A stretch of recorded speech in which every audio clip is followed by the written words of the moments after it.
আসসালামু আলাইকুম। Briefing news.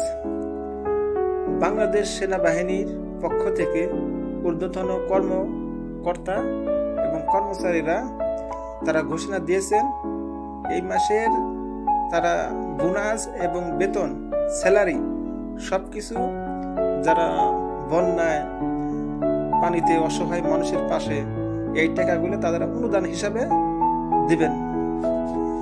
এবং আজকে ডক্টর ইউনূসের নেতৃত্বে সমস্ত উপদেষ্টা বৈঠক করেছেন কিভাবে বাংলাদেশে ভারত যে পানি ছেড়ে দিয়েছে এর করণীয় ঠিক করার জন্য এবং পরবর্তীতে কি ধরনের ব্যবস্থা নিতে হবে এই বিষয়ে তারা বৈঠক চলতেছে। এবং ভারত যে পরিকল্পিতভাবে বাংলাদেশের এই কাজটা করছে এই নিয়েই আলোচনা চলতেছে। এবং অতি শিগগিরই বাংলাদেশে মেয়র নির্বাচনের করার জন্য প্রস্তুতি নিতেছে এবং সুষ্ঠু একটা নির্বাচনের দিক দিয়ে ডক্টর ইউনূস এগিয়েছে। এটাই দেখার বিষয়।